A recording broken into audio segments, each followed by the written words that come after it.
survei yang di laut, sementara di darat kayaknya diabaikan.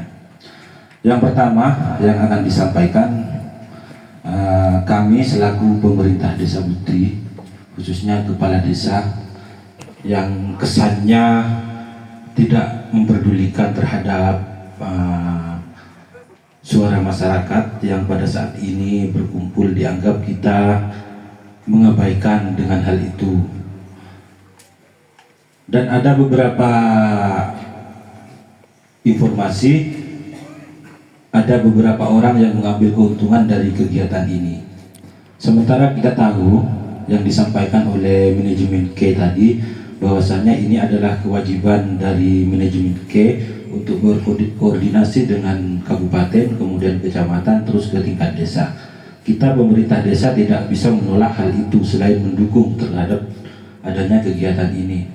Terkait misalkan ada penolakan nanti, itu nanti bukan urusan kita, karena sudah ada bagian-bagian yang itu mempresentasikan terhadap penolakan itu di Pulau Kangean. Karena di platform media sosial banyak sekali iklan-iklan yang menyuarakan itu terhadap penolakan hal tersebut. Jadi kami dianggap pemerintah desa kalau hadir ya insya Allah misalkan dapat transport, keuntungannya seperti itu, dapat kue dan lain-lain. Dan untuk yang lain-lain ya tidak ada keuntungan dari pemerintah desa terhadap kegiatan ini. Kita hanya memfasilitasi bagaimana mekanismenya.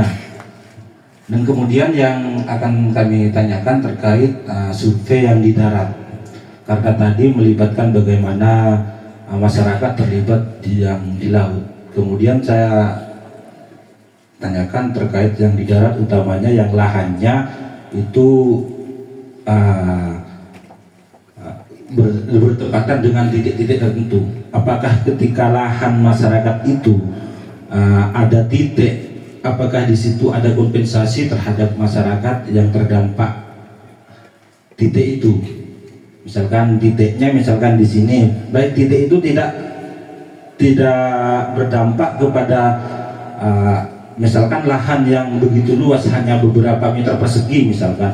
Apakah ketika beberapa meter persegi yang itu misalkan dapat mengganggu ketika petani bertani, nanam melon atau padi, apakah di situ dapat kompensasi dari titik tersebut misalkan? Apakah hanya orang tertentu yang dapat kompensasi, yang hanya titiknya itu saja, atau masyarakat di sekitarnya juga dapat begitu?